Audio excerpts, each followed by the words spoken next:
ce que tu dis, d'être populaire, quoi. Le timide qui veut en fait être aimé. Enfin, je crois qu'on a tous envie d'être aimé. Il me semble. Je voulais toucher les autres et les gens, leur raconter, les émouvoir en leur racontant des histoires, en jouant des personnages. C'est tout.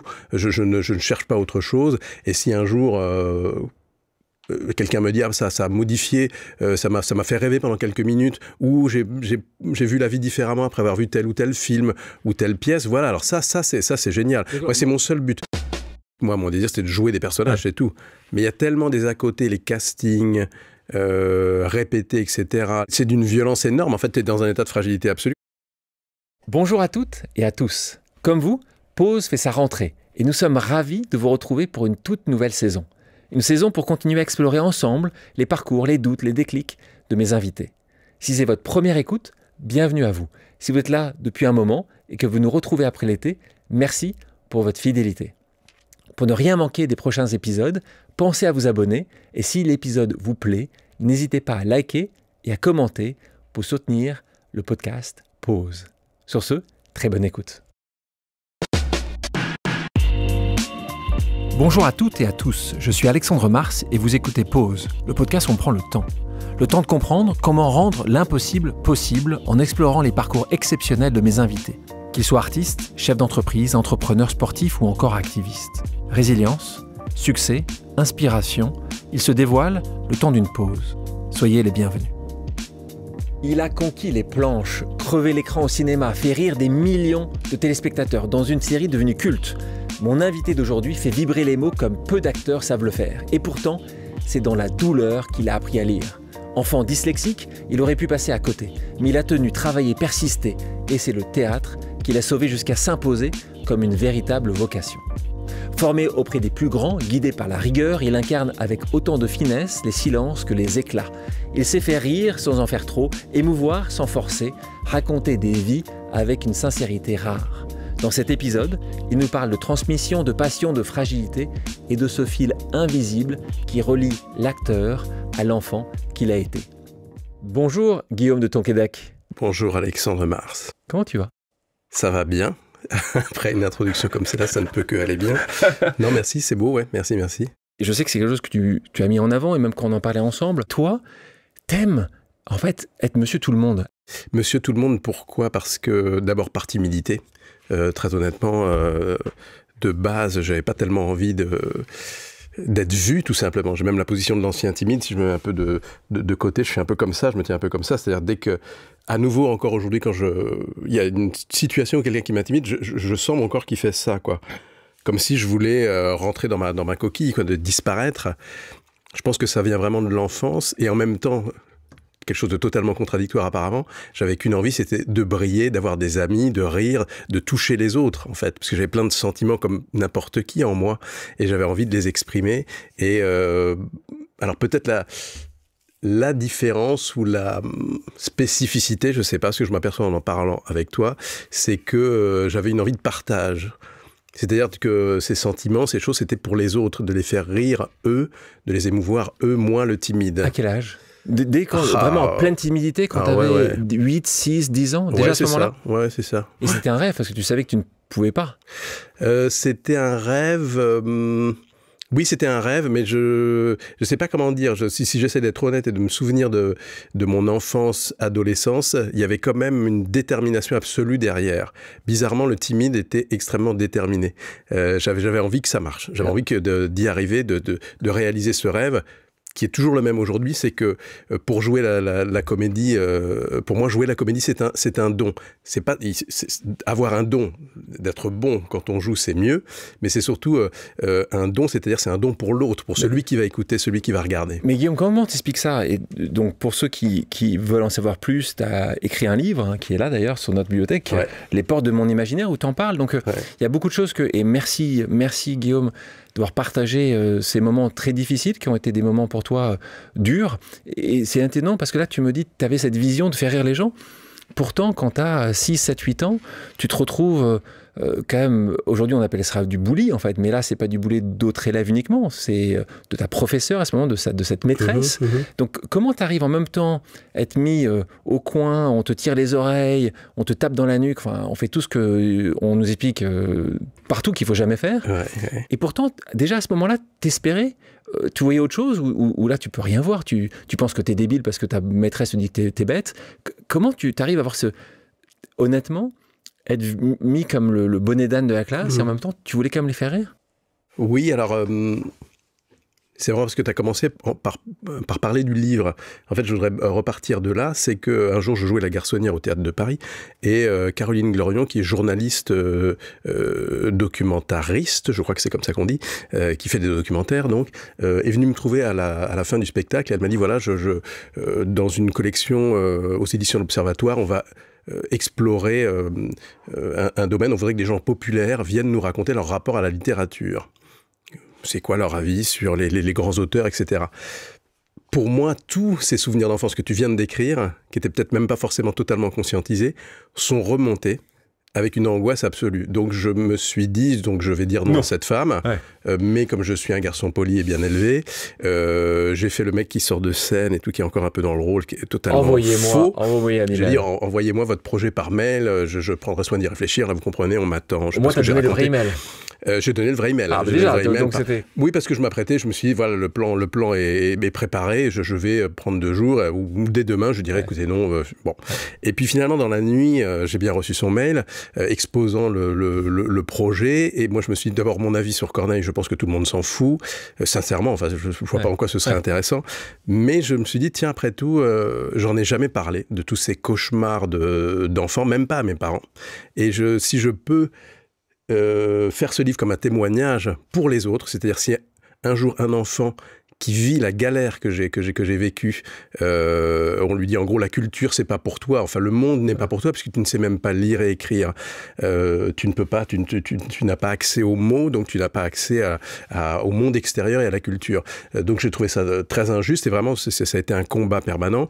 Mais donc je lui ai dit si je peux faire plus un livre de témoignages et dire que vous voyez maintenant l'acteur qui joue cette pièce La Garçonnière, qui a joué Molière en alexandrin, qui tout paraît facile, ça paraît un être très cultivé forcément puisqu'il a déjà joué tout ça. En fait non, dire que je viens vraiment de loin. Et parce que quand les gens, quand ils te voient, que tu as réussi, ils ont l'impression d'avoir une montagne devant eux. Ils se disent, mais non, mais jamais je pourrais faire ça. Je parle de l'enfant timide, l'enfant dyslexique, l'enfant qui se dit, mais je suis une merde. Enfin, je suis bon à rien, ça n'arrivera jamais, ça ne marchera jamais. Mon projet, quel qu'il soit, n'aboutira jamais. Et j'ai dit, bah alors si je peux témoigner de ça, que ça s'est pas fait en un jour et que ça a été très difficile au début, alors je veux bien le faire pour cet enfant-là ou pour l'adulte qui garderait en lui la blessure de l'enfance et qui aujourd'hui encore n'ose pas ouvrir un livre tout simplement ou aller au cinéma ou se permettre d'aller dans une exposition de peinture parce qu'il se dit c'est pas pour lui. Ouais, voilà, c'est ça. Et merci Guillaume, parce que là on parle de millions de Françaises et de Français et donc toutes les familles sont touchées par ça. On parle de 10. Toi tu étais dyslexique. On sait qu'il y a beaucoup de 10. Il y a des dyspraxiques, dyscalculiques. On a un certain nombre. Il y a 7 millions selon les chiffres de Françaises et de Français qui sont touchés par un 10. Ça veut dire que dans toute famille tu as un 10. La difficulté qu'on avait encore plus hier qu'aujourd'hui, c'est que ce n'était pas en fait analysé, on ne le savait pas. Donc on mettait tout de suite la catégorie, ce qui est encore bien trop souvent le cas, il est bête, il n'y arrivera pas. Toi, et quand tu dis que Patrick, donc ton papa et Marie-Christine, ta maman, en fait ne le savaient pas, ou ils n'avaient pas entendu, ou ils ne le voyaient pas. Par exemple, quand ta maîtresse, cette terrible maîtresse, et pourtant tous les mois on met souvent en avant les professeurs qu'on aime beaucoup, là il y en a que malheureusement quelques brebis galeuses, elle, tes parents ne le voyaient pas, cette méchanceté, cette agressivité qu'elle avait sur toi? Non, moi je crois que c'était d'abord une autre époque. Mes parents sont très pudiques. Et puis moi, tout simplement, par honnêteté, je crois que j'allais en cours. Je ne savais pas ce que c'était que les cours et on me disait tu n'y arrives pas, il faut que tu travailles plus dans cette direction-là. Par honnêteté, j'essayais de le faire. Donc j'étais très laborieux. J'essayais vraiment de... Tu donnais du mal, c'est ça? Oui, je me donnais vraiment du mal. Donc c'était la double peine. C'est-à-dire, tout en me donnant du mal, ça ne marchait pas. Donc je comprenais rien. En plus, j'étais au fond de la classe parce que j'étais en plus timide et que je voyais mal. Donc le tableau, je voyais pas bien. En plus, je suis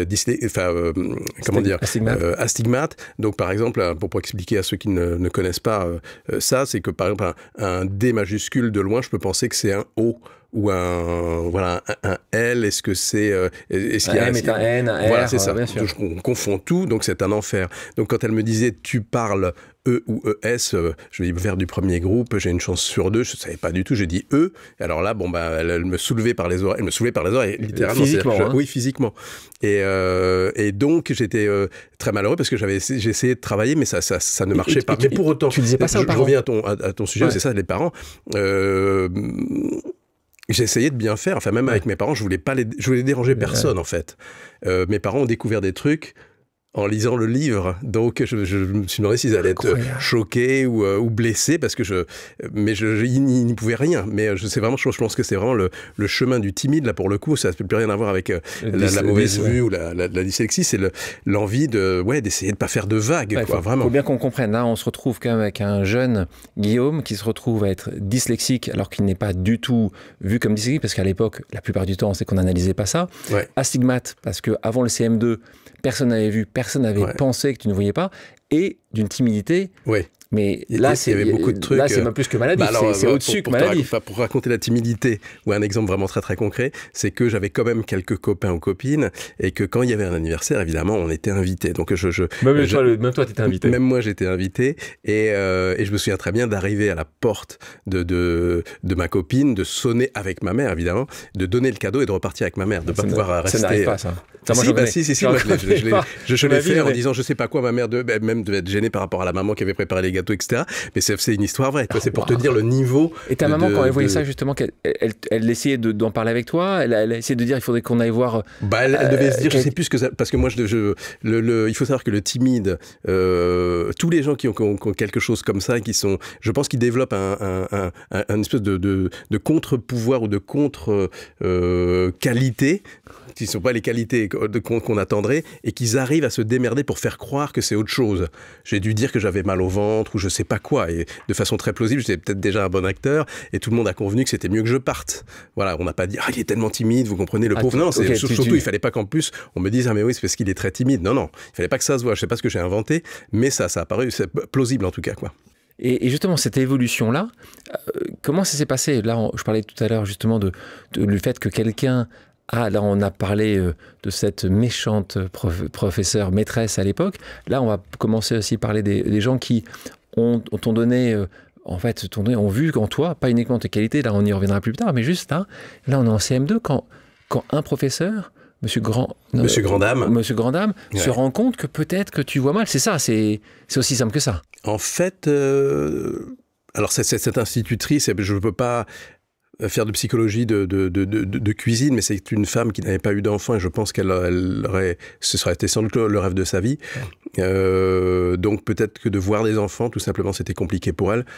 Je me souviens aussi que même adolescents et adultes, c'est pas forcément le métier. Cette première institutrice, même adulte, alors que je m'étais soigné, où j'avais pensé toutes ces plaies-là, quand je la voyais de loin dans le village où j'habitais, je changeais de trottoir juste pour ne pas la croiser. Pas du tout parce que je la détestais, mais par instinct de survie, je ne peux pas lui parler. Donc je partais.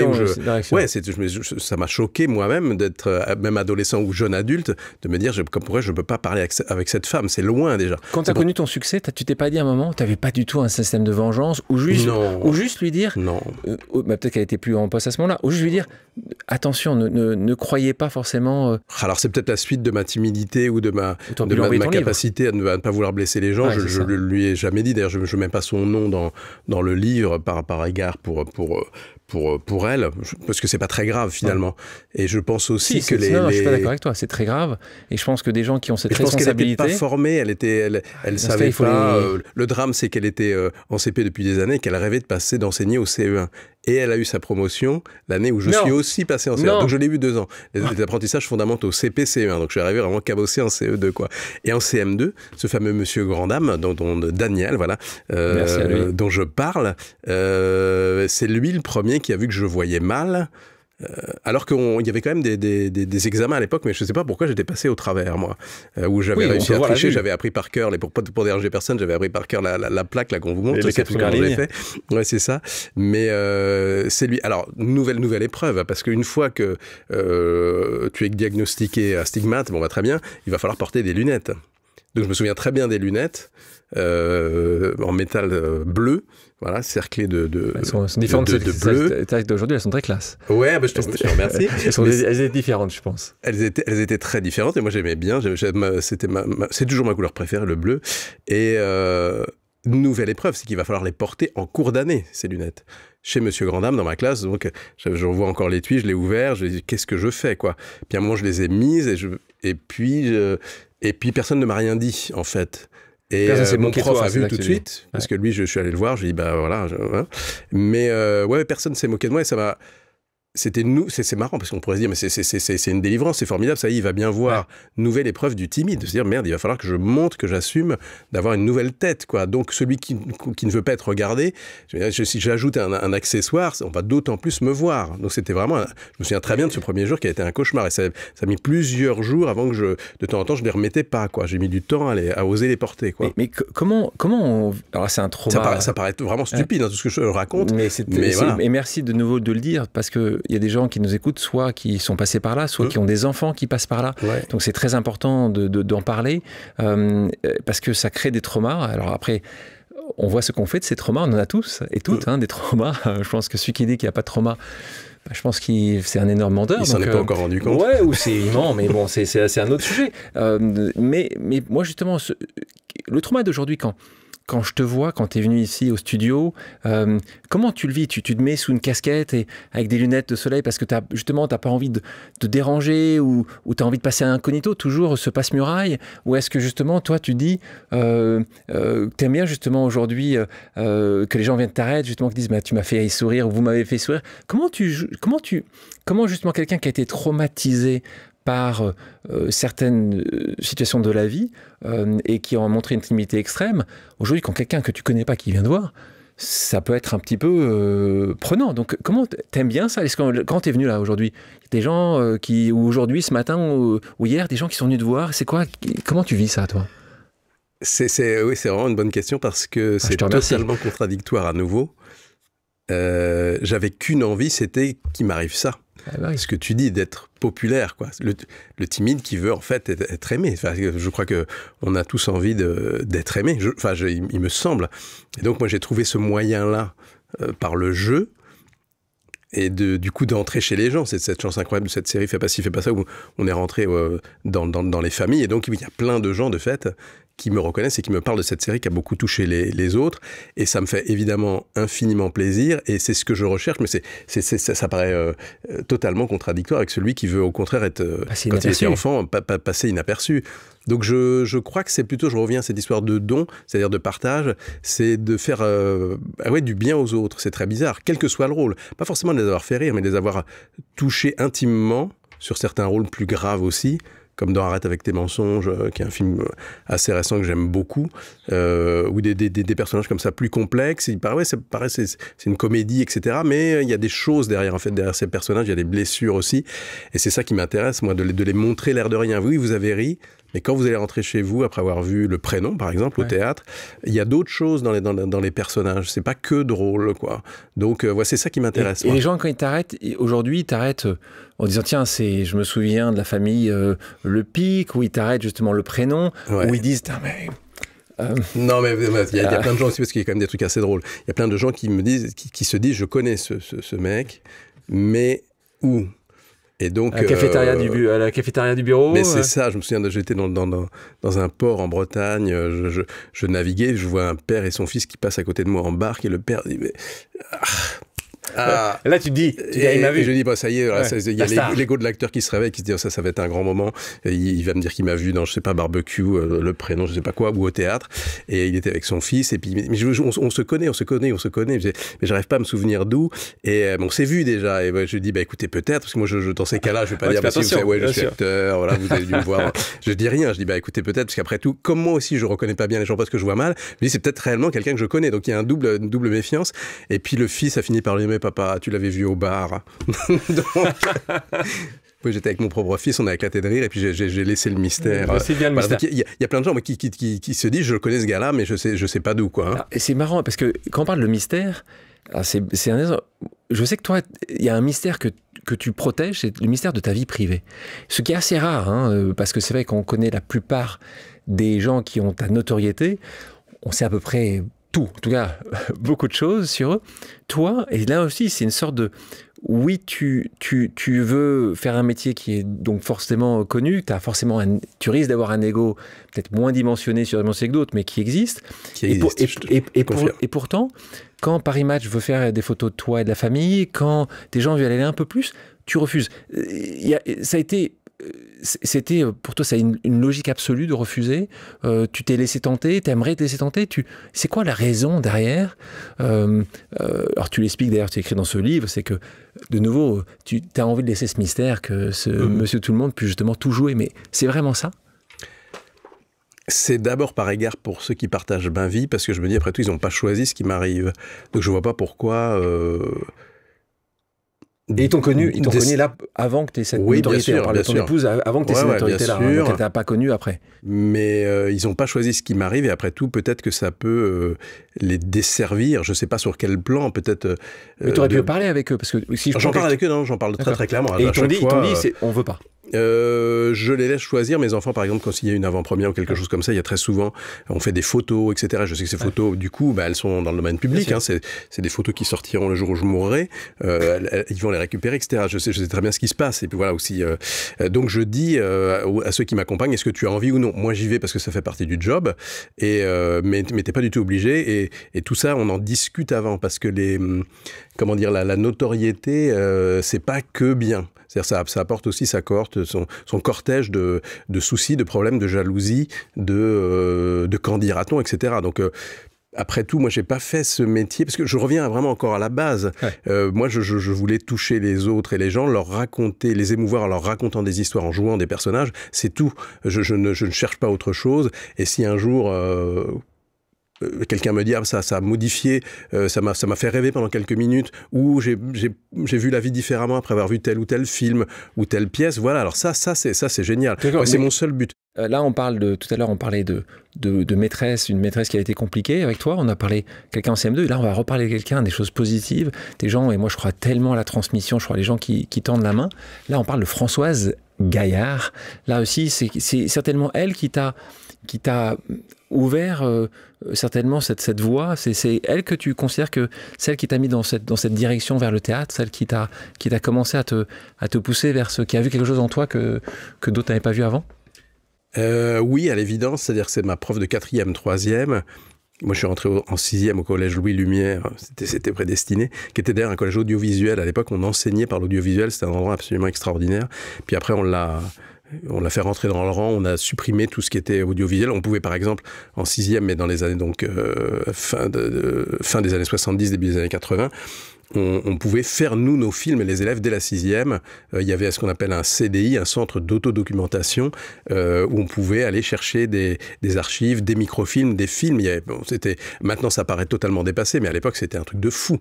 Il y avait une bibliothèque absolument immense et tout était dans ce fameux CDI où on avait accès libre. On avait la matière première de la connaissance à notre portée, et on pouvait... Moi, j'ai fait un film sur le naufrage de la Moco Cadiz. Quand c'est arrivé, je suis allé filmer, aller interviewer des pompiers qui intervenaient sur le sujet, des élus. Enfin, j'étais en 5e, je crois. Bon, mais donc tout ça pour dire que Françoise Gaillard, je savais qu'elle enseignait en 4e, 3e, donc 2 années au-dessus quand je suis arrivé en 6e, et qu'elle faisait venir une prof de théâtre qui s'appelle Colette Aumont dans sa classe parce qu'elle avait dit il y a du théâtre au programme, le théâtre il est fait pour être joué, donc vous allez le jouer, vous allez plutôt que de le lire, c'est très difficile à lire le théâtre. Il y a marqué Alceste, la réplique, Philinte, la réplique, c'est très compliqué à lire. Je trouve ça très difficile à lire, quoi.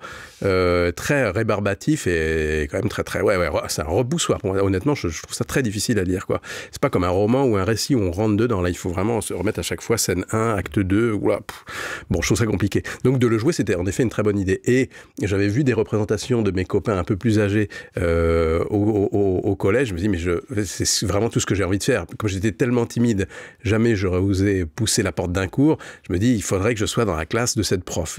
On était quand même assez nombreux.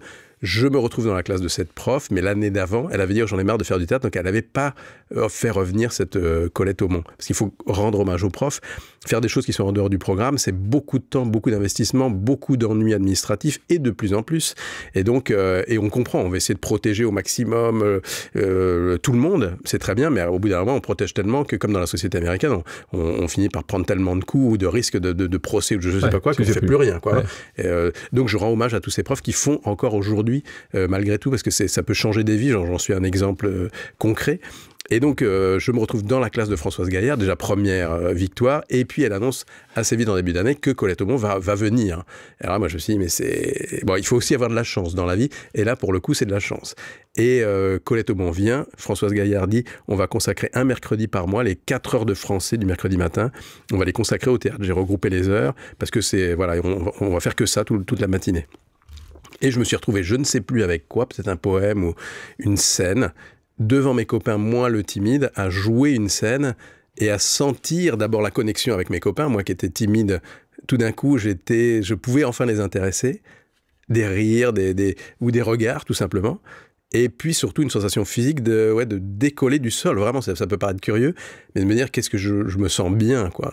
Donc c'est ça, c'était la confirmation de ma vocation. Je dis, c'est ça que je ferais. T'en souviens? Ah ouais, très bien. Non, je me souviens pas du texte, mais je me souviens du moment sa sensation sensuelle, charnelle, la sensation charnelle que ça a provoqué en moi. C'est marrant parce que ici on a eu, je me souviens avec une discussion que j'avais avec Danny Boone, qui me disait que à peu près ça, peut-être un peu plus jeune, il se souvient qu'il avait marché dans un théâtre, qu'il s'était mis sur la scène et qu'il avait regardé et dit oh, c'est ça. Tu vois, ce moment-là où, comme toi, quand tu as joué, c'est ça. Et donc ça, pour toi, à partir de ce moment-là, moi, ce qui m'étonne, c'est que déjà, dès la 6e, tu avais ça, parce que tu avais vu une pièce. Ouais. À quel moment ça vient? Parce que tu pourrais me dire, j'aimerais bien ressembler à Clint Eastwood, j'aimerais bien avoir Steve McQueen, il y a peut-être des trucs où je me dirais, ok, c'est logique, tu l'as vu à la télévision. Mais t'allais souvent au théâtre? Alors, c'est pas tellement ça. C'est que mes parents adorent le cinéma, donc on y allait assez souvent. Ils adoraient T'habitais du côté de Louvciennes, à ce moment-là. C'est ça, ouais, la télévision, parce que la télévision diffusait des très grands films. Il y a des très grandes émissions de cinéma, le Ciné-Club, Claude Jean-Philippe, les dossiers de l'écran, Monsieur Eddy, la dernière séance, et tout. Moi, j'adorais. Pierre Tchernia, enfin, moi, j'adorais toutes ces émissions-là, et mes parents aussi. Et ils nous laissaient les regarder, alors qu'on était petits. Et c'est pas tellement de m'être dit, tiens, je veux être Clint Eastwood. J'adorerais, mais voilà. C'est pas tellement ça. C'est pas Monsieur Tout le Monde, hein. Mais alors, ce qui est pas Monsieur Tout le Monde, ouais, il tient bien. Enfin, bon, ouais. C'est fou. Le Colt, mais bon, peu importe. C'est pas un personnage en particulier. C'est plus le pouvoir qu'ont ces gens dans la petite boîte qu'est la télévision. Je me souviens, moi, le timide, et puis celui que, dans une famille assez pudique, on n'exprime pas forcément ses sentiments beaucoup, d'être dit, mais cette boîte, elle a un pouvoir, les gens dans la boîte, c'est extraordinaire, ils font rire. Ma mère qui est là sur le canapé, puis après, 2 minutes après, elle pleure, et mon père aussi est enthousiaste, alors que moi, en famille, j'essaie de me cacher, je veux pas qu'on me voit. J'adorerais que mes parents rigolent comme ça face à ce que je fais, j'adorerais exister à leurs yeux, quoi. Et je me suis dit, mais voilà, c'est ça que je veux, c'est être dans la petite boîte. Mais là, c'est plutôt vers les 10 ans. Et le timide s'est dit, mais c'est ça que je veux faire. Mais je me dis, jamais j'aurais osé pousser la porte d'un cours. Il faut aussi de la chance. Là, j'en ai eu, quoi. Le cours est venu à toi. Le cours est venu à moi. Ce qui moi, m'amuse aussi, c'est que tu l'as dit d'ailleurs dans une interview, tu dis, t'as 3 enfants. Et en fait, alors que toi, ça t'a rempli, ça t'a permis d'être ce que tu n'étais pas ou que tu voulais devenir. Et aussi bien tes 3 enfants, Amaury, Timothée et Victoire, c'est ça? En fait, t'étais pas tellement... Pourtant, tu les as amenés sur les sets de tes films, au théâtre, et tu ne voulais pas trop qu'ils rentrent dans ce monde-là. C'est étonnant, alors que toi, tu l'as dit, ça t'a ramené... ça a changé. C'est ma vie. C'est pas que ça a changé ma vie, c'est que c'est ma vie. Et pourtant, tu voulais pas forcément que tes enfants... Je voulais c'est quoi, pas c'est le du népotisme, tout. tu vois, qui te dérangeait? Non, je pense que par ailleurs, avec tout le bien que je viens de dire de mon métier, je trouve que c'est trop difficile. C'est trop... Parce que t'en as bavé aussi pendant tellement d'années. C'est trop humiliant, honnêtement. Pour arriver juste... Moi, mon désir, c'était de jouer des personnages, c'est tout. Mais il y a tellement des à côté, les castings... répéter, etc. C'est d'une violence énorme. En fait, tu es dans un état de fragilité absolue. Quand tu viens jouer, tu viens offrir un bout de toi-même et on te dit « Ah ouais, mais alors, on comprend rien. Là. Et puis, t'es un peu gros hein, pour le... Bah ouais, mais il faudra... Puis alors, t'as des dents... on te dit des trucs, mais carrément... ou alors, moi, je me souviens d'une Là, on est en casting, d'un casting où je passe le casting et tout avec la tête que j'ai, vraiment le mieux possible, etc. Puis le mec me dit ouais, ça va pas parce qu'en fait on cherche le nouveau Patrick Bruel. Je lui ai dit allez lui demander. Qu'est-ce que le nouveau Patrick Bruel, c'est pas moi quoi. Hein. Et c'était bien avant de le rencontrer après sur le prénom. Sur le prénom, ouais. Mais j'ai éclaté de rire de sidération. Mais qu'est-ce que je fous là quoi. Quel est le parce que je sais pas, ça avait été une phrase qui avait dû traîner en réunion de production. Ouais, tu vois, il ferait le nouveau machin. Mais ça ne veut tellement rien dire. Tu t'es dit, mais alors, surtout toi, tu te sors de là en essayant de te positionner, donc on m'a fait venir. Mais donc, quel est le lien? Comment je pourrais essayer d'être le nouveau Patrick Bruel pour décrocher le rôle? T'es complètement largué, surtout quand t'es jeune. Tu vois là, et puis ça dure, parce que là, tu disais tout à l'heure que... j'en ai passé les castings, j'en ai passé les auditions. Ton moment a vraiment commencé en 2007. Là, tu projettes quand même rapidement là-dessus, donc c'est quand même 15 ans où si pas pour le moment j'ai des pâtes avec du beurre, mais on n'en est pas loin, comme c'est quand même plus de noms que d'ouïes, on va dire ça comme ça. Ouais, c'est la résilience. Si tu passes 10 auditions et que tu en réussis 2, c'est un excellent rapport. Ouais. Mais en attendant, on t'a dit 8 fois non. Et puis je te dis de façon des fois vraiment très très très désagréable où enfin je me souviens j'ai tellement d'exemples à raconter qui peuvent paraître pas très intéressants. Ouais. Tu dis, c'est comme ça va. Je dis tu te livres tellement parce que tu as tellement envie de jouer le rôle que quand on te balance des saloperies à la gueule, c'est toi que tu remets en question.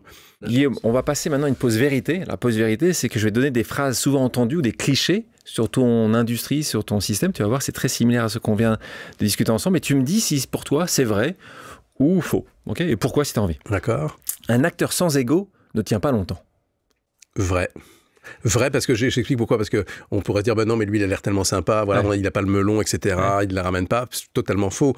Derrière ma politesse apparente, je suis absolument déterminé. C'est-à-dire que je n'irai pas tuer un copain symboliquement pour prendre le rôle. Ça, non. Si c'est l'autre qui le mérite, j'étais le premier à me réjouir quand on était plusieurs sur des auditions et que j'ai appris que c'est un copain qui l'avait. J'ai dit, mais c'est génial et tout, bravo. Et la casting m'avait regardé comme ça, mais vous êtes content pour lui? C'est un copain et tout, je peux pas en plus. Évidemment, je suis jaloux. Et l'ego, c'est là que je veux dire, c'est que la prochaine fois, je veux que ce soit moi qui chope le rôle, mais je me réjouis de ça. Mais derrière, tu vas essayer de t'améliorer dans ces cas-là, absolue, à vouloir un jour avoir le rôle.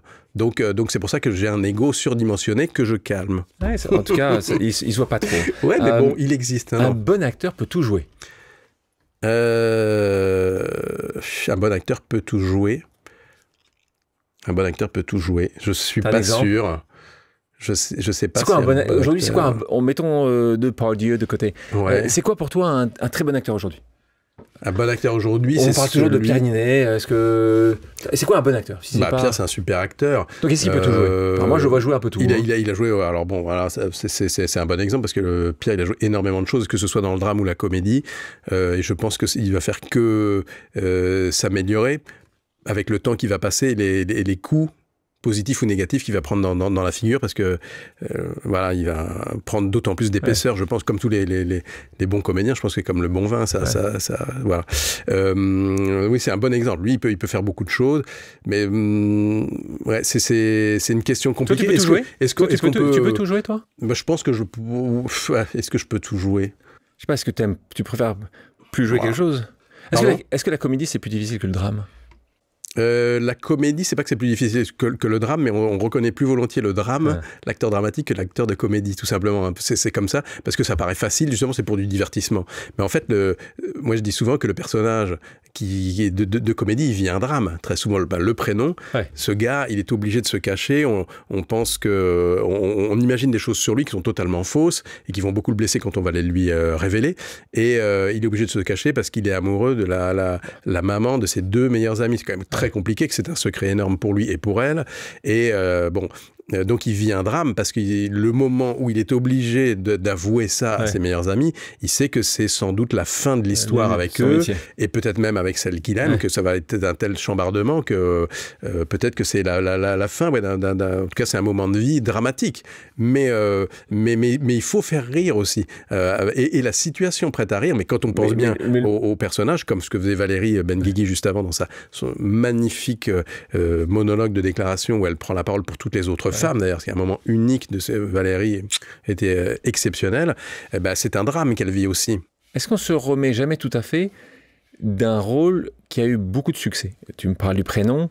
C'est vrai que tu en as déjà parlé 2 fois. C'est ton premier grand succès. Après, c'est le premier succès au cinéma. Qui est créé à 3,6 millions de gens. Ouais. Et puis, chaque fois, 8, 10, 12 millions quand ça repasse sur les différentes chaînes. Ça cartonne à chaque fois. Pour toi, tu penses que dans 10, 20 ans, 30 ans, comme La Grande Vadrouille pour De Funès, on en parlera, même si tant mieux. 19... Oui, c'est ça pour toi. C'est tellement bien. Ah, bien sûr. C'est tellement bien. Puis moi, je me dis, avec le temps qui passe, parce qu'on ne sait pas quand on est dans une entreprise comme ça, voilà, on joue la pièce au théâtre, les premiers spectateurs, c'est pas qu'ils sont, c'est pas que qui sourient ou qui rient, c'est qu'ils sont pliés de rire, que c'est des vagues de rire, qu'on est obligé d'attendre, nous, dans les acteurs, que les gens aient fini pour reprendre, parce que si on parlait sur les rires, on n'entendrait pas les répliques d'après, donc on est obligé de ménager des pauses qu'ils ont gardées d'ailleurs au cinéma. Alexandre et Mathieu, quand ils ont mis en scène leur propre pièce qui est devenue un film, ils savaient qu'a priori, là, ça devrait rire, donc il y a des temps qui ont été inscrits, pas parce que ils savaient au théâtre qu'il fallait pas enchaîner trop vite, quoi.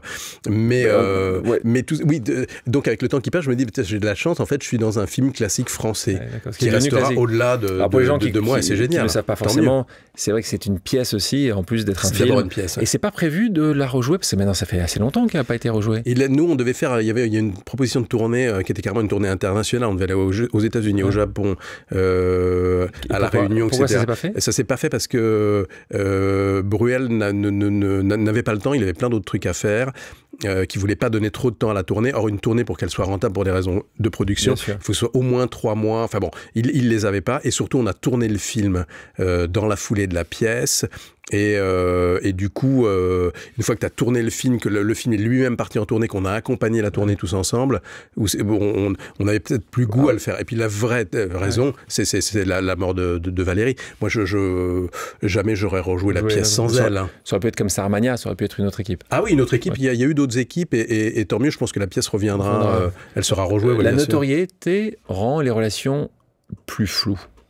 Plus flou. Ouais. Est-ce que tu as réussi, toi, après 2010, on va dire, 2007-2010, la CNF fait Passi Passa, et puis après le prénom, 2011-2012, est-ce que tu arrives à trouver la même amitié que celle que tu avais quand tu avais en 2000? Si je rencontre des gens et je vois que ça peut être une amitié intéressée. Toi, ou c'est parce que tu es connu? Je pense que c'est instinctivement.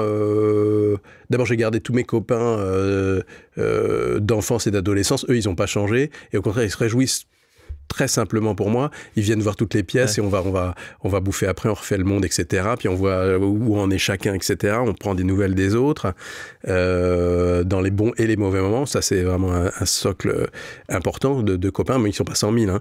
Et puis depuis, oui, j'ai eu quelques amis dans mon métier. Valérie Benguigui en faisait partie, Valérie Bonneton pour 10 ans ensemble, 10 ans mais on continue à se voir dans le privé. Mais par contre, instinctivement, j'aime pas tellement les soirées de trucs, de machin.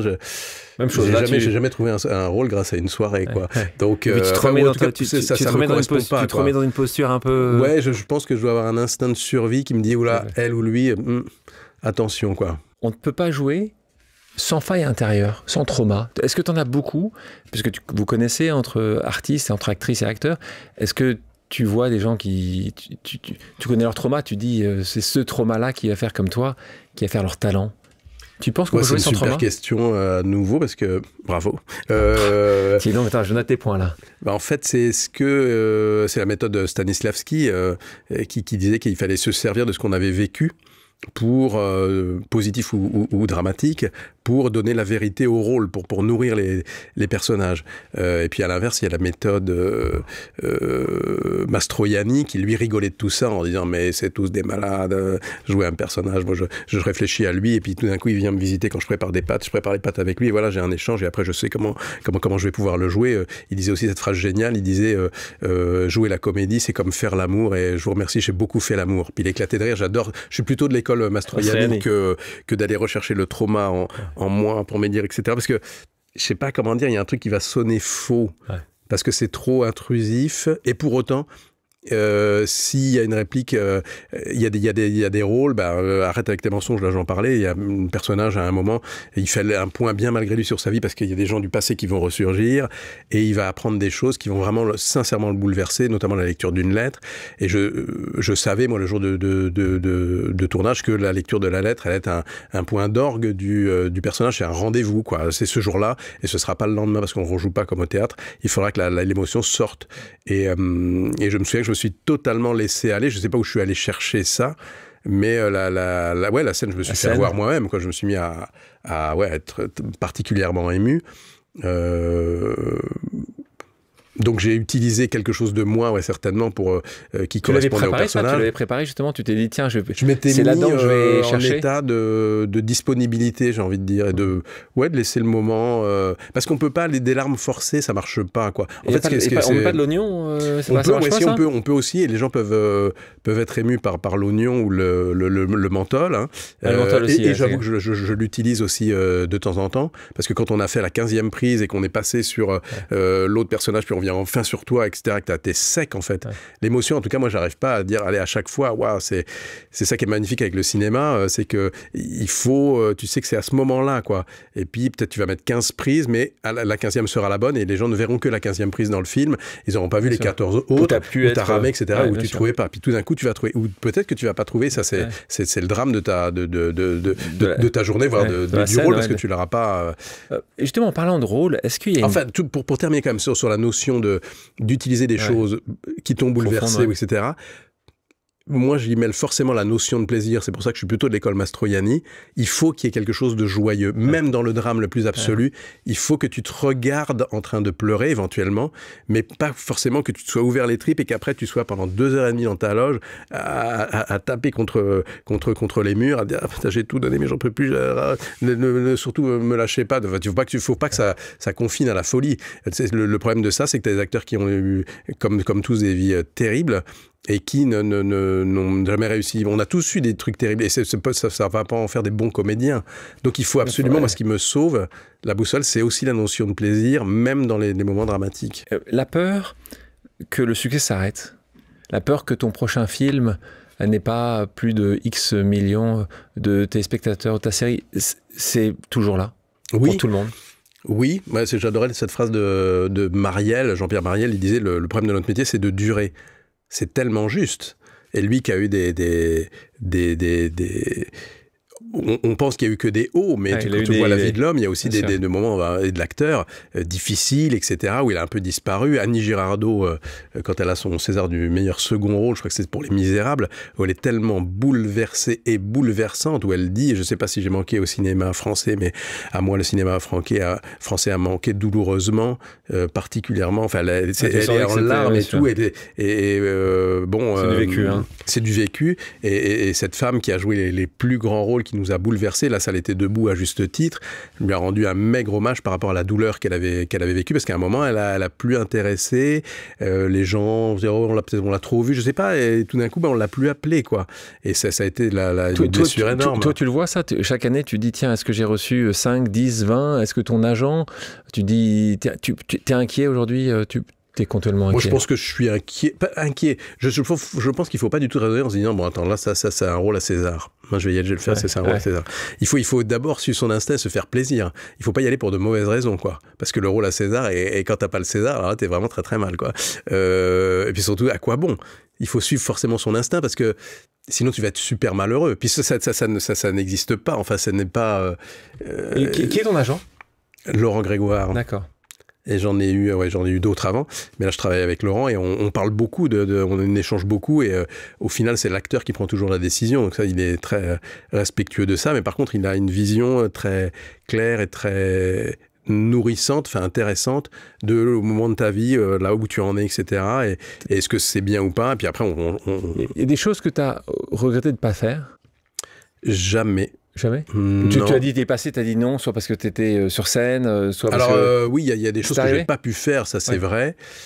Mais moi je crois au destin en fait. C'est peut-être aussi une forme de protection, de me dire... je peux pas le faire, je peux pas le faire. Tiens, je pense à une proposition de Nakache et Toledano que j'aurais adoré faire, mais je ne pouvais pas pour plein de raisons.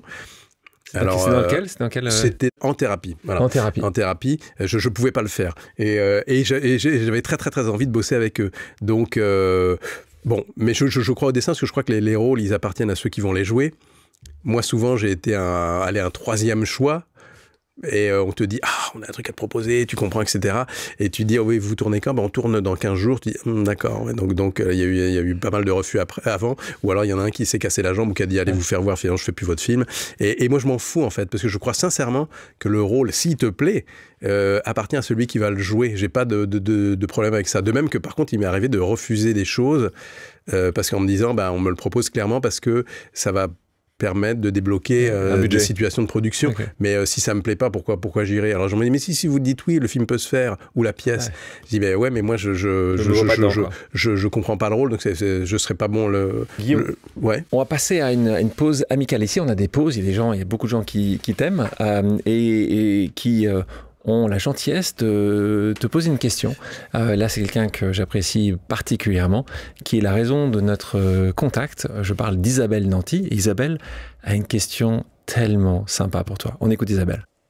Comment fais-tu pour jouer comme tu joues?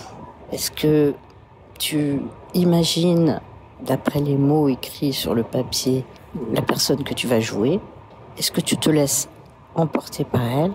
Est-ce que tu lui prêtes des secrets de toi-même? Est-ce que tu te laisses saisir par des choses que le personnage a et que tu ne connaissais pas de toi? Est-ce que tu lui prêtes de tes secrets? Comment tu fais en fait?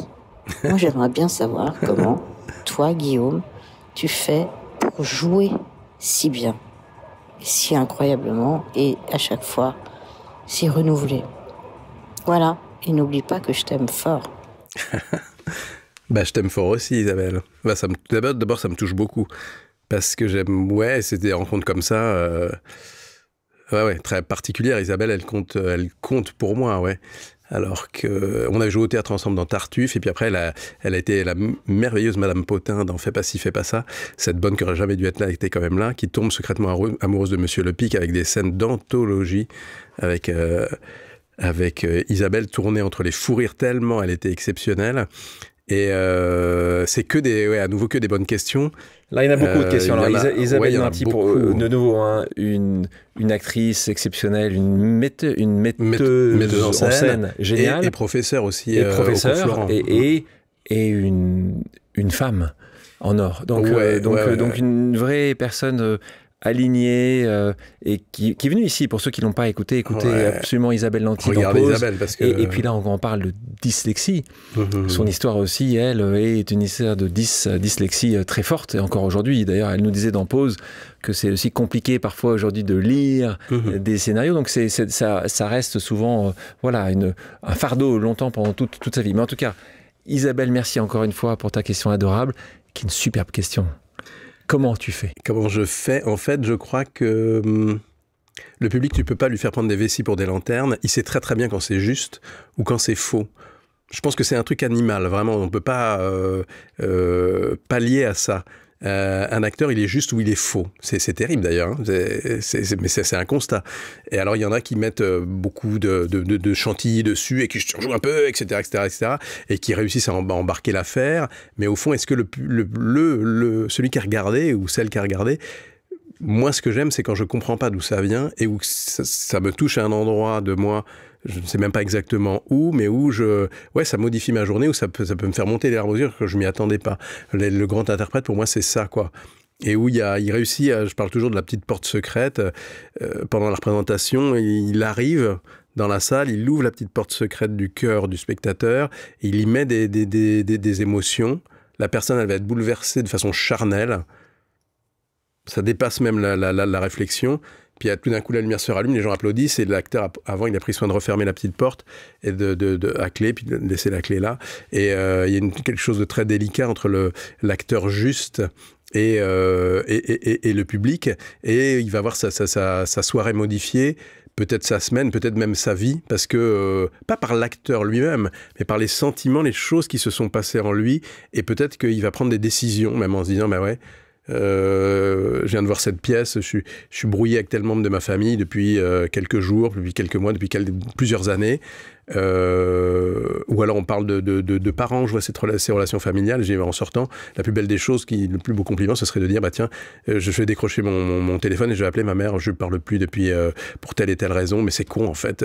Et c'est grâce à cette pièce, à ce livre, à ce tableau, à l'art, quoi, que je vais changer ma vie et mon point de vue. Moi, je vais très très loin, je ne sais pas si je réponds à la question, mais je pense que c'est ça, c'est le baromètre intérieur. Un acteur, il sait parfaitement quand il est dedans, quand c'est juste, ou quand c'est faux, quoi. Alors quand c'est faux, qu'on n'y arrive pas, ben on se débrouille pour que ça se voit peut-être pas trop, mais quand c'est juste, on sait que la scène sera réussie. Et moi, c'est peut-être la chose que j'ai apprise sur les tournages, par exemple. Je sais très bien quand c'est bien ou pas, juste ou faux. Et du coup, j'ose demander ce que je n'osais pas faire avant, peut-être l'ancien timide. Je me disais, je n'osais pas redemander une prise pour moi, quoi. Dire non, j'ai pas encore trouvé, j'aimerais bien qu'on continue. Parce que ça coûte cher, les prises, l'équipe attend, il y a etc. Mais et le metteur en scène, souvent, quand c'est un bon metteur en scène, donne cette possibilité à l'acteur, si c'est justifié. Et il se passe quelque chose qui sera peut-être même pas gardé d'ailleurs, mais d'essayer de rechercher quoi, plus loin, ce baromètre. Ouais. Et ça... Je pense que le premier truc, c'est ça, c'est de chercher la justesse intérieure. Ça peut prendre des fois des mois. La pièce dont je parlais avec Isabelle, je pense que j'ai jamais été juste dans le rôle que je jouais face à elle. C'était Damis, le fils de la famille. Je pense que j'ai jamais trouvé le rôle. Bon, faut dire, je venais d'être papa pendant les répétitions. J'ai eu la naissance de mon premier enfant. On avait très peu de répétitions. J'ai pas eu le temps de répétition nécessaire parce que j'étais totalement ailleurs. Et je pense que j'ai jamais trouvé le rôle. Bon, voilà. Est-ce que c'est pendant ce moment-là où justement, tu as eu une discussion avec Isabelle, justement, parce que tu étais sur ce sujet justement encore, Monsieur Tout le Monde, un peu lisse. Est-ce que c'est avec Isabelle que tu as eu cette discussion-là? Oui, j'ai eu à ce moment-là. Oui, avec Isabelle, j'ai eu cette discussion-là en lui disant, mais regarde la gueule que j'ai, enfin, je ressemble à rien. Ou tu ressembles à tout. Mais alors, c'est là où elle a été géniale, Isabelle, c'est qu'elle m'a vraiment ouvert la voie. Je lui ai dit, mais qu'est-ce qu'il faudrait que je fasse? Mais très sincèrement, je lui ai dit, mais je sais pas, je vois mes copains, il faudrait que je sois plus défoncé, peut-être, comme ça, dans des espèces de paradis imaginaires ou alcooliques ou de la drogue, ou je sais pas. Je lui disais vraiment sincèrement, ou est-ce qu'il faudrait que je me fasse des piercings ou des trucs vraiment, que je modifie mon visage, qu'on voit qu'il y a une douleur, une envie, un truc. Et elle m'avait juste répondu, en fait, il faut que tu sois toi-même. Vaste sujet, vaste programme, quoi, que je continue à mettre en application au jour le jour, parce que quand t'es toi-même, t'es juste. C'est peut-être pas exactement ce que le metteur en scène espérait sur le personnage, et tout d'un coup, il espérait la scène comme ça, et puis tout d'un coup, il dit, putain, merde, c'est ça, en fait, c'est pas du tout là où j'étais allé, mais c'est ça, en fait. Ou dans une audition, tu te dis, je me souviens d'un metteur en scène qui ouvre la porte, il me dit, ah, bon, ce sera pas vous, mais vous êtes là, vous avez bossé, je vais vous écouter, c'est moi qui ai eu le rôle au final. Donc d'amener l'autre même de le surprendre, quoi. Quand Isabelle te dit il faut être toi-même, justement en parlant de ça, et par rapport au sujet de timidité 10, toi, tu as suivi une thérapie pendant ces années-là? Tu as fait ce travail-là? J'ai suivi une ou même plusieurs thérapies, je peux le dire maintenant, puis c'est pas un secret. C'est extrêmement important pour les gens qui imaginent que... Oui, il y a beaucoup de gens aujourd'hui qui arrêtent ça comme une maladie, hein, donc être accompagné, être coaché, vous appelez ça comme vous voulez, c'est très important. Je donne un exemple qui est très parlant. Je me suis lié d'amitié avec un type assez exceptionnel qui s'appelle Olivier Goua, qui est atteint de la sclérose latérale amyotrophique, autrement dit la maladie de Charcot. Et quand le diagnostic, alors c'était un brillant homme d'affaires, brillant entrepreneur. Pour ceux qui ne connaissent pas Olivier Goua, il est venu ici, c'est un de ses dernières interviews où il était encore avec sa voix. Il avait encore sa voix. Donc histoire exceptionnelle d'Olivier. Un type assez exceptionnel. Avant déjà la maladie, marié, 2 enfants, tout va bien, quoi. Tout d'un coup, le diagnostic lui tombe dessus. Et donc, pour rappeler la maladie de Charcot, quand on vous l'annonce, vous avez en gros entre 3 et 5 ans. 3 à 5 ans. On a la chance, Olivier, aujourd'hui. De survie. Donc, il y a 2 mois. De survie et dans quel état? C'est-à-dire que le corps va complètement... les fonctions vont s'arrêter les unes après les autres, dont la voix, la marche, tout. Et par contre, le cerveau n'est pas atteint et on garde ses capacités intellectuelles. Donc, lui, il le dit très bien. Olivier, il a déprimé vraiment fortement. Il y a de quoi pendant 3 mois, et puis un jour il a accepté de voir la psychologue qu'on lui disait tellement d'aller voir. Il a toujours dit, moi les psys et tout ça, se faire aider, c'est des béquilles, c'est pour les faibles. Il le dit, lui qui était triomphant, fort, pensait-il. Et tout d'un coup, cette femme lui a dit, bon, vous allez mourir, mais moi aussi. Peut-être que je vais me faire shooter par une bagnole en sortant du cabinet. Peut-être que, c'est notre lot à tous, on va tous mourir. Pourquoi vous vous punissez 2 fois? C'est-à-dire, Oui, vous avez maintenant une échéance, 3-5 ans, et pourquoi vous punissez 2 fois? Et lui, il a complètement switché après ce rendez-vous, donc merci à ceux qui font ce métier-là. Et il a dit, bah ouais, ce qui me reste de vie, je vais le dévorer à fond, d'abord en famille, ses amis, et puis tous les trucs qu'il a eu envie de faire. Il a sauté en parachute, ce qu'il n'avait jamais fait, il a fait des trucs de fou, quoi. Mais surtout, il a dit... Pour moi, c'est trop tard et je vais utiliser le temps qui me reste pour récolter. Je vais mettre... C'est quoi mon talent? C'est d'être chef d'entreprise, dans des choses plutôt d'ailleurs assez, développement durable, des choses assez déjà, avant même ça, avec une conscience. Et il a dit, je vais mettre tout mon talent de chef d'entreprise et mon réseau au service de la recherche et gagner un maximum de blé pour la recherche. Donc ceux qui n'ont pas vu encore... Son documentaire s'appelle Invincible été. Sa femme, et donnons un hommage aux gens qui sont essentiels. Virginie, son épouse, et au quotidien, à côté de lui, on peut imaginer que ses enfants qui sont Clément, son grand, et son petit aussi, une famille. J'ai la chance de connaître Olivier depuis 25 ans de ça. Et donc, c'est une personne exceptionnelle qui était en effet déjà un entrepreneur dans la tech avant qu'aujourd'hui il est un entrepreneur d'autre chose. Il combat. Et la difficulté de ces maladies rares, c'est qu'il y a très peu de gens, et comme il n'y a pas de moyens à mettre contre ça, on ne trouvera pas de solution encore aujourd'hui, parce que c'est encore très peu de gens, et heureusement qu'il y ait très peu de gens. Mais tu te rends compte l'altruisme du gars, c'est-à-dire qu'il dit, il le dit, c'est bouleversant, il dit, pour moi c'est trop tard, mais je vais le faire pour les autres qui viennent derrière. Il aurait pu au contraire déprimer, rester dans... et puis essayer de se dire, et de se plaindre. Et le gars a une noblesse de cœur, je crois que même en famille, avec les plus proches, il reste très digne, et il ne parle pas de tout, parce que ça ne les regarde pas, dit-il aussi, et puis par tendresse et affection pour eux. J'en profite pour te dire un mot sur l'ICM, l'Institut du cerveau, qui est à l'hôpital de la Pitié-Salpêtrière, qui est un endroit... Moi, ma maman a une sclérose en plaques. Je le dis, avant je ne le disais pas, mais maintenant je le dis. Merci de le dire, Guillaume. Avec son accord... tu sais, quand tu deviens populaire, tu as beaucoup de gens, et à juste titre, et tant mieux, qui viennent te voir en disant, voilà, j'aimerais la défense des animaux, est-ce que ça vous arrange? On aimerait que vous soyez parrain de la chirurgie cardiaque des enfants, etc. C'est une cause qui... Donc, le cancer, des causes plus belles les unes que les autres, et je me suis dit, en fait, j'ai qu'une vie, comment je vais pouvoir être utile, et au mieux, quoi. Et donc, tout d'un coup, ma maman est diagnostiquée, etc. Et des années après, mon père nous envoie, mon frère et moi, une invitation pour aller à une conférence sur la sclérose en plaques à l'ICM, à l'Institut du cerveau à Paris. Et moi, je repousse ça en disant, ça va, déjà on le vit en famille, au quotidien, qu'est-ce que je vais aller... Et puis c'est mon frère qui me convainc, il me dit, mais allons voir, pourquoi pas. Et là, c'est vraiment un switch aussi pour moi, où je me dis, voilà, j'ai trouvé en fait la raison de m'engager. Ton combat de... Ouais, de m'engager vraiment, c'est-à-dire que ça me prend beaucoup de temps. J'en parlais encore avant de venir à l'émission, et j'en parlerai tout à l'heure, pour trouver le prochain film qu'on va faire, la prochaine action, ça s'appelle Découvreur d'espoir, et ça porte le numéro de l'année en cours. Là, ce sera Découvreur d'espoir 2025. Donc, j'ai écrit des textes avec l'Institut du cerveau. On fait des petits films d'appel à dons. On essaye d'avoir un maximum de plus en plus d'argent pour la recherche. Moi, évidemment, je touche rien là-dessus. Justement, pour revenir tout à l'heure, ta notoriété est utile, tu le mets. Moi, je me souviens des discussions longues et avec un ami qui s'appelle Fabien Marceau, Grand Corps Malade, ils ont joué une chanson qui s'appelle La Cause avec Gaël Faye, avec Ben Mazué, avec chaque fois une vision différente des artistes. Toi, tu penses que c'est normal que chaque artiste devrait s'engager? Non. Tu penses que... non, c'est pas normal. Il faut avoir l'envie chevillée au corps de ça, parce que c'est beaucoup d'emmerde. Tu penses que sinon ça se voit? Ouais, et puis je pense qu'il faut s'engager si la cause vous touche. Bien sûr. J'aurais pu faire régulièrement sollicité, quoi. Mais je leur dis vraiment, non, je suis sur cette cause-là, il y en a tellement d'autres et aussi nobles. J'ai le César du meilleur second rôle pour Le Prénom. 2013, il y a Fais pas ci, fais pas ça qui cartonne. Il y a tout ça, et tout d'un coup, une journaliste m'interroge et me dit, mais alors voilà, c'est formidable, tout se passe bien pour vous. Et en plus, j'ai vu que vous alliez être aussi d'Action. Ça, c'est bien pour votre image d'avoir accepté d'être aussi d'Action. Et là, je te jure, les larmes me sont montées aux yeux.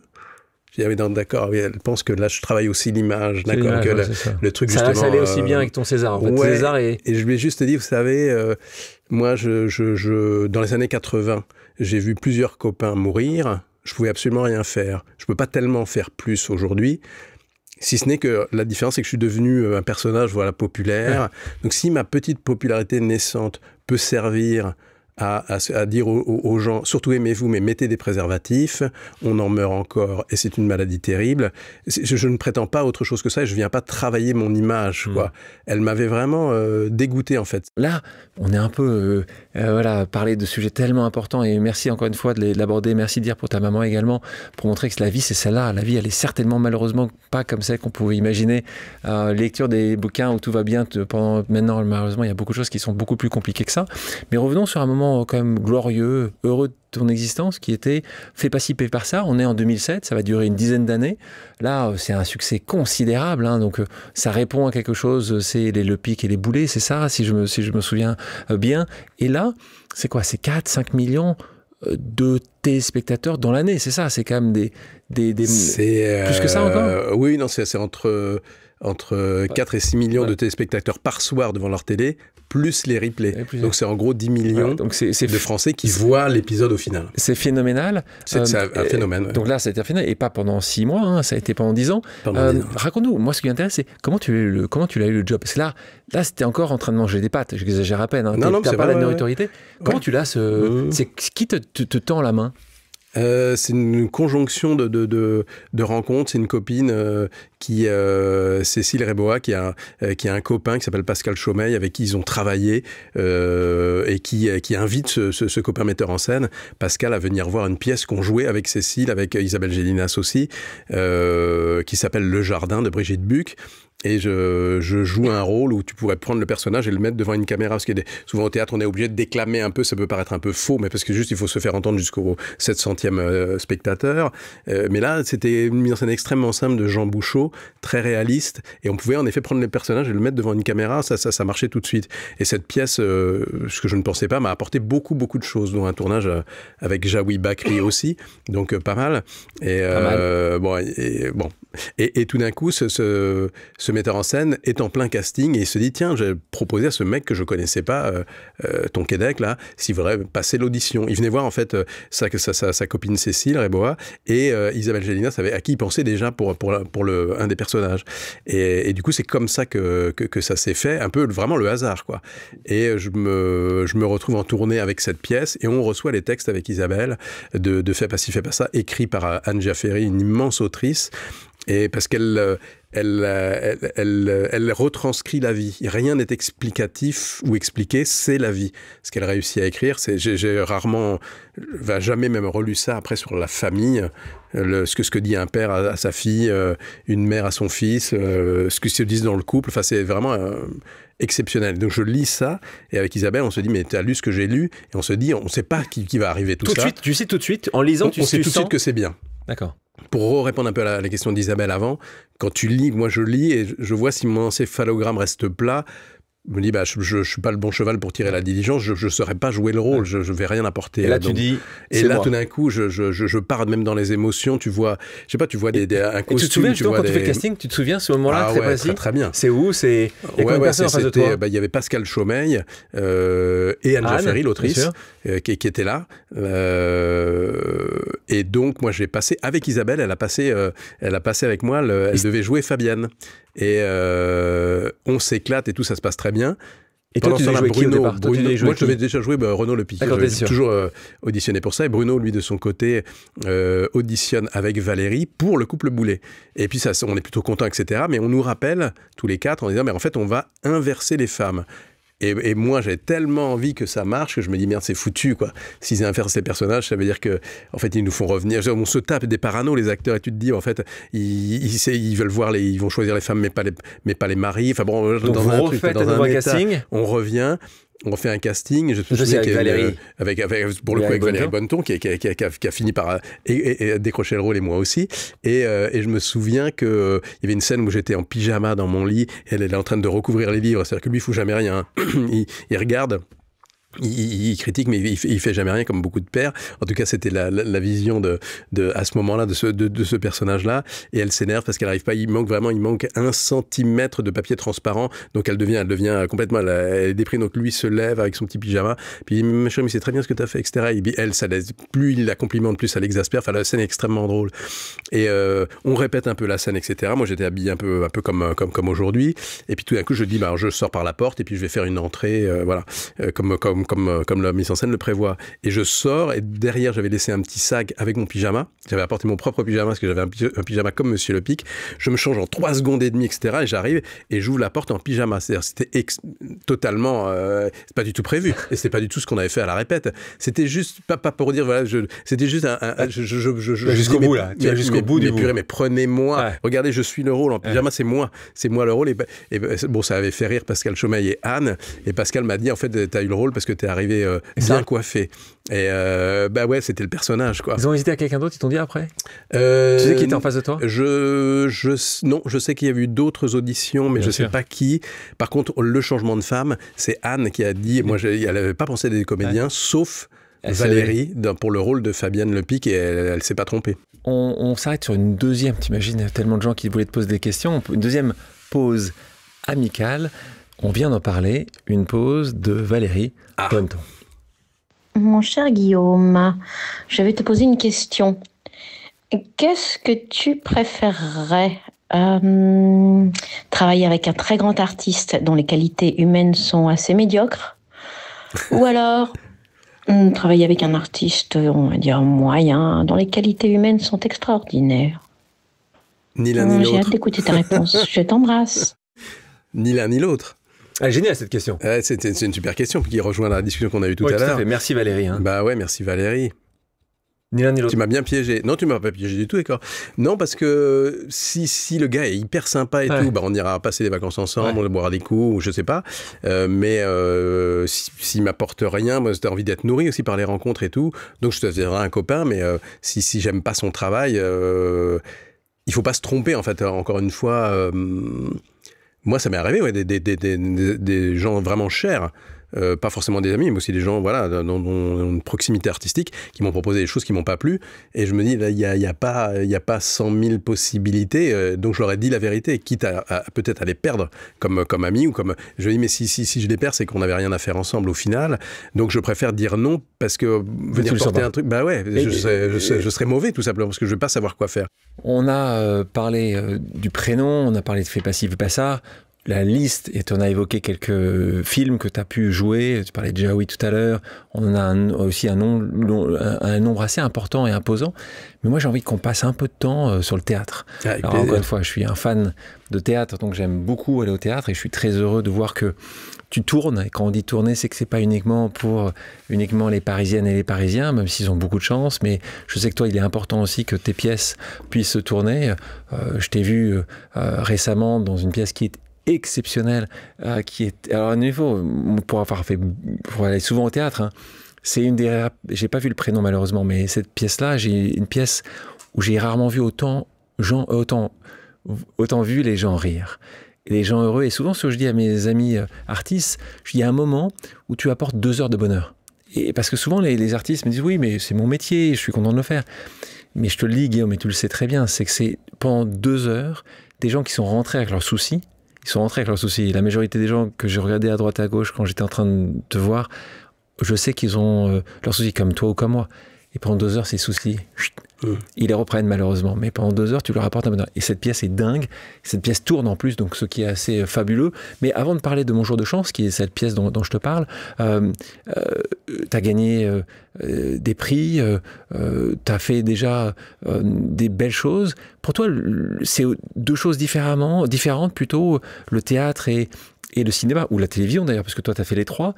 Est-ce que c'est comme tes 3 enfants? Si je dis lequel tu préfères, tu me dis hop, Alexandre, c'est impossible. Ou il y a quand même quelque chose qui te ressemble plus? Est-ce que le stress du jeune timide qui rentre sur scène tous les soirs est le pire, mais aussi le meilleur, peut-être? Moi, le théâtre, c'est la maison pour moi. Je viens de là. C'est des premiers cours, etc. Et puis, c'est surtout le rapport au public. Et encore une fois, je reviens à ça, donner aux autres. Donc la caméra, tu donnes à l'équipe, tu donnes à la caméra et tu projettes éventuellement ce que ça donnera sur l'écran. Mais t'en sais rien parce que après il va y avoir le montage, la musique, l'élément ne t'appartient plus vraiment. Il faut être le meilleur possible, mais ça ne t'appartient plus vraiment. Et c'est Michel Bouquet qui était mon maître prof au conservatoire. Il disait au cinéma, le metteur en scène, l'auteur, c'est la caméra. Parce que là, elle va choisir ce qu'elle va montrer. Et ça peut être un outil extraordinaire si on aime la caméra. On peut faire passer des émotions. On sait très bien ce qu'il faut faire. Quand c'est ça, c'est très, très, très excitant pour le comédien. S'il sait utiliser l'objet, puis après il l'oublie quand même. Voilà, cette connaissance-là, elle est très importante pour faire passer les émotions que tu veux faire passer. Mais au théâtre, c'est imparable. C'est le contact direct avec les gens. Et tu sais, c'est eux qui te disent si tu as bien travaillé. C'est pas l'équipe au cinéma où on va se congratuler éventuellement ou s'engueuler, comme on veut. Mais là, au théâtre, c'est imparable. Si les gens se remettent à tousser, ils bougent dans leur fauteuil, tu dis c'est mort, je suis pas bon. Tu sais dès le premier soir, tu le sais que ça va marcher. Ouais. Tu peux le savoir dès la lecture, mais ça dépend aussi de la mise en scène, des partenaires. On en parlait tout à l'heure. Il faut être bien entouré. Là, il se trouve que dans Mon jour de chance, l'objet, il est rond. C'est-à-dire que les auteurs ont très très bien écrit, Syble Hirassé Hautecoeur. Le metteur en scène, José Paul, qui est un copain, on a bossé, c'est la 4e fois qu'on bosse ensemble, a fait une super mise en scène, honnête. Il nous dirige, c'est un excellent directeur d'acteurs et d'auteurs, parce qu'il a fait travailler les auteurs, ils se sont engueulés, même tellement c'est la version 27 qu'on joue. Il les a vraiment poussés dans leur retranchement pour que la pièce soit vraiment le mieux possible, et elle l'est. C'est plutôt les histoires, moi, en fait, qui réussissent à me convaincre. Est-ce que ce scénario, c'est l'écriture, en fait, c'est les auteurs. Et comme souvent, en fait, ils sont rarement mis en avant. On sait à quel point ils sont essentiels. Oui, parce que sans eux, on fait rien. C'est-à-dire, c'est la matière première pour tout le monde, pour celui qui va imaginer le décor, la musique, et évidemment pour l'acteur qui va jouer. ChatGPT, ça t'inquiète? AI, tout ça, l'intelligence artificielle, tu penses que... Tu vois comment, quand vous en parlez entre vous? Je sais que moi, je suis en train de décrire, et j'ai regardé ChatGPT, comment ça marchait. Il y a une chose qu'elle n'a pas réussi à avoir encore, ChatGPT, parce que je me suis amusé, j'ai testé, c'est la justesse de l'émotion. Et je voyais des trucs très bien écrits. J'ai dit, ah putain, cette phrase-là, c'est pas mal. Ah, puis là, c'est bien amené, mais ça me touche pas, comme peut me toucher un auteur ou un interprète totalement sincère. Peut-être que ça arrivera, et là, je flipperai ce jour-là. Mais pour le moment, c'est encore assez technique, même si c'est super bien fait. Mais par contre, oui, c'est un... Pourquoi ça peut être... Bon, c'est extraordinaire pour plein de choses, des applications médicales notamment. Ça va être génial. Il faut absolument développer l'IA en France et ne pas se cacher, parce que les autres vont le faire à notre place, et on va se retrouver gros gens comme devant. Alors que il faut se saisir de cette chance exceptionnelle. Mais pour autant, encore une fois, la qualité de la relation humaine, rien ne remplacera la représentation, le contact avec l'autre et la justesse. Ça, pour le coup de ChatGPT, j'y crois pas. Moi, quand je regarde ce que tu fais, du ciné, de la télévision, du théâtre, à chaque fois en gagnant des prix, être apprécié par la critique, ce qui est rare, et par le grand public, ce qui est encore deux choses différentes. Et moi, j'ai des questions que je me pose, mais cette fois-ci, j'ai demandé à quelqu'un de te poser une autre question, et c'est pas forcément une pause amicale, c'est une pause familiale. Ne t'inquiète pas, tu vas voir. On en a parlé tout à l'heure. Ouais. C'est un de tes enfants, Amaury, qui a une question à te poser. Salut papa, t'as un bon nombre d'heures de vol, que ce soit sur les planches, au cinéma ou à la télévision, sans forcément arrêter ces activités-là. Quand est-ce que tu passes de l'autre côté, derrière la caméra, pour écrire, réaliser et ou produire ton propre projet? Ça fait un moment qu'on en parle, donc je te pose la question. Super question. Super question. Merci Amaury. Bon, merci pour le choc d'émotion, parce que dès que tu entends la voix de quelqu'un que t'aimes, c'est waouh. Tu te dis oui, ah bon. Et tu te dis mais comment il a eu son 06. Bah bon. Peu importe. Laisse-toi aller. C'est ton boulot. Mais et tant mieux. Et merci Amaury. Oui, c'est ça que moi, c'est pas quand il y a un truc que je t'ai pas encore vu. Oui. Et c'est un truc que tu as envie absolument. Tu penses que tout à l'heure tu me parlais d'un metteur en scène, tu me parlais d'un réalisateur. Tu penses que c'est l'étape d'après, forcément? En fait, c'est peut-être aussi des moments de vie. J'ai été et je suis très gâté comme interprète, et j'ai réalisé ce rêve-là, qui est, encore une fois, de raconter des histoires aux gens à travers un personnage. Ça, j'ai la chance d'avoir pu le faire plusieurs fois, de me faire plaisir. On m'applaudit, c'est très bon pour mon ego. Et puis, j'espère apporter un truc aux gens qui voient ces choses-là. mais maintenant, je suis dans une autre étape où je suis en train d'écrire enfin... pour moi, ce que je connais le mieux, c'est la scène. Donc, je suis en train d'écrire un seul en scène. Un seul en scène. Oui, un seul en scène où je rends hommage à mon père. Voilà. Qui est toujours vivant, et ma maman aussi. Et je rends hommage, en fait, à mes parents dans cette aventure. Et parce que je me suis toujours dit, j'écrirai, mais je sais pas quoi, qu'est-ce que je vais faire. Je vais écrire une comédie, comme je suis un acteur, je viens plutôt de la comédie, puis je me suis dit, ça n'a aucun sens, ce qu'il faut, c'est être juste, et comme ça n'est pas mon métier, et que j'admire beaucoup les bons auteurs, ce que j'écrirai, il faudra que ce soit essentiel pour moi, pour que je m'y remette le lendemain, et que j'accepte voilà, d'être paumé, d'avoir envie de continuer, sinon j'ai déjà écrit plein de trucs que j'ai laissés dans des placards, ou dans des classeurs qui ne sont jamais rien devenus, mais là, tout d'un coup, c'est un copain qui m'a dit, mais ton sujet, c'est ton père, parce qu'il connaît bien, il connaît aussi ma famille.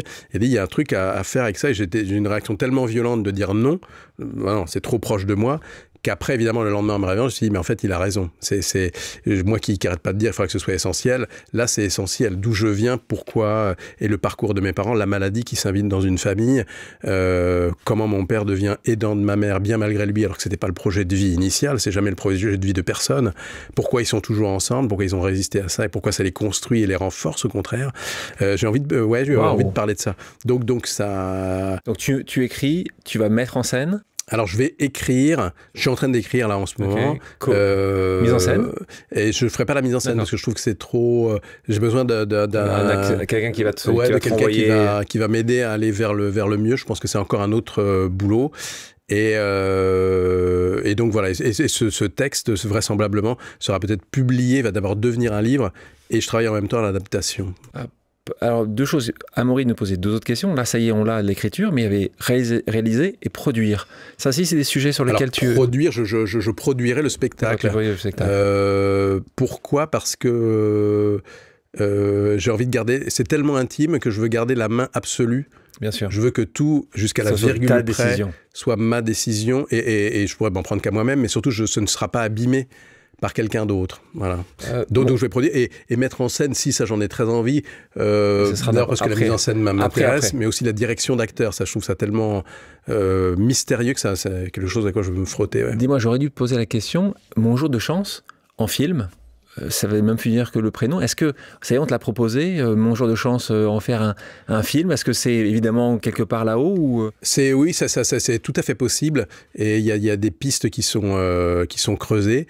Je ne sais pas ce que ça donnera, mais il y a une envie évidente. Ouais. On termine avec une pause flash. La pause flash, elle est simple. C'est que je vais te citer un nom, des choses, et tu devras me dire le premier mot auquel ça te fait penser. Ok, t'es prêt? Tu vois, on va commencer. Dyslexie. Douleur. Isabelle Nanty. Femme. Enfance. Lunettes. Les Molières. J'en ai tellement qui me sont venus à l'esprit.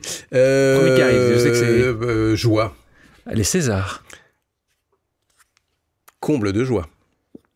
Un peu plus pour toi, les Césars, toi qui aimes le théâtre, c'est un peu au-dessus encore? Non, c'est pas tellement ça, c'est que c'est la première énorme distinction. Moi, je viens du théâtre, justement. J'ai joué pendant 20 ans au théâtre. En 2013. Et tout d'un coup, je fais une pièce, Le Prénom, qui devient un film, ce qui est déjà dingue. On nous garde dans la distribution. Le film cartonne. C'est une comédie. On est quand même nommé au César, alors que c'est pas un genre forcément prisé de l'Académie des Césars. Et en plus, Valérie et moi, on se chope les Césars. Enfin, c'est un truc, c'est pour ça que t'as tout là. Quand on m'a dit que j'étais nommé, j'ai été divisé en deux d'un trac monstrueux. On disait, mais le cinéma, j'ai fait ça, mais voilà, c'est d'abord une pièce qui devient un film. Voilà tout ce que je t'ai dit. Et tout d'un coup, en plus, je l'ai. Et au fur et à mesure que la soirée avançait, je me souviens que mon trac a perdu face à ma joie en me disant, mais t'es là, si jamais ça arrive... Ça ne voulait pas trop, justement, c'était très naturel, ce discours. Mais je sais qu'intérieurement, j'avais une déflagration d'émotions. J'avais peut-être un peu trop, d'ailleurs, mais j'ai joué le jeu, j'ai dit, mais il faut que ça fasse 2 minutes, les remerciements, je vais jouer le jeu, parce qu'on oublie souvent que les Césars ou les Molières, c'est d'abord une émission de télévision à l'usage des autres. Et moi, ce que j'aime bien, c'est Michel Serrault ou Annie Girardot, c'est des moments comme ça, ça que j'ai envie de voir, quoi. Popularité. Chance. Échec. Progression. Littérature. Connaissance. Ouais. Silence. Divin. Ou spiritualité. Merci. Et 2 dernières questions, ça va être très simple. La première, c'est cette pause que tu as eu la gentillesse de faire avec nous. T'aimes la faire où, toi? Si à un moment, tu peux faire une pause quelque part, c'est où? C'est sur ton bateau en Bretagne? C'est à un autre moment? Elle se fait où la pause, elle, où tu... Ça peut être dans certains lieux où il y a du silence. Alors, je vais te parler des églises, mais j'y vais des fois avec des copains musulmans, donc ça peut paraître dingue, mais c'est vrai. J'ai un copain musulman qui m'a fait découvrir une chapelle dans Paris que j'adore. Et régulièrement, ça peut être des églises, parce que il y a du calme, il fait frais, ça sent un peu l'encens et un peu la moisissure. Ça, j'aime bien. Je sais pas, il y a un truc comme une vieille cave. Est pas mal. Ouais, j'aime bien ça. Ou en effet, la mer, la nature, en fait. Et bon, j'adore la mer. Et c'est vrai que là... on n'est rien face à... C'est comme la montagne, il faut faire avec et on sera toujours plus faible. Et juste d'être en contact et de voir ça, surtout le phénomène des marées, des lumières en Bretagne, c'est nécessaire pour moi. Ouais. Dernière question. Maintenant que tu as vécu ce moment avec moi, qui tu me conseillerais d'inviter à cette place-là? Et tu dirais, ce serait génial qu'il raconte ou qu'elle raconte son histoire, son aventure. Ça plairait et ce serait utile. T'as des noms? Valérie, elle a des choses à dire Bonneton, sur la vie. Sur Valérie Bonneton, ouais. Elle a des choses à dire sur la vie, sur elle s'en cache plus maintenant parce qu'elle a failli perdre un de ses enfants d'un cancer. Nous, on tournait fais pas ci, fais pas ça à ce moment-là. Donc, elle venait le matin faire le guignol, entre guillemets, je mets des guillemets évidemment, alors qu'elle vivait des choses la nuit compliquées, dans la journée, etc. Au téléphone avec les médecins et tout. Bon. Non, Valérie, ce serait une bonne candidate, et puis parce que je l'adore, quoi. Valérie, allez. Donc ça s'est bien passé? Très bien passé, merci. Merci à toi, Guillaume. J'ai dit des choses que je n'ai jamais dites, donc bravo. Non, ça c'est chouette. Merci d'avoir eu cette transparence. Ça fait un plaisir de t'avoir avec nous. Merci à toi, Guillaume. Plaisir partagé. Ciao. Merci à toutes et à tous d'avoir pris le temps de faire une pause avec nous. J'espère que l'émission vous a plu, inspiré ou fait réfléchir. Si c'est le cas, je compte sur vous pour le partager avec vos proches, laisser un commentaire et mettre la note de 5 étoiles sur les plateformes d'écoute. Si vous voulez me suggérer des invités ou simplement me faire part de retours, vous pouvez me contacter via LinkedIn en tapant Alexandre Mars ou bien m'écrire à l'adresse suivante, le podcast pause@gmail.com.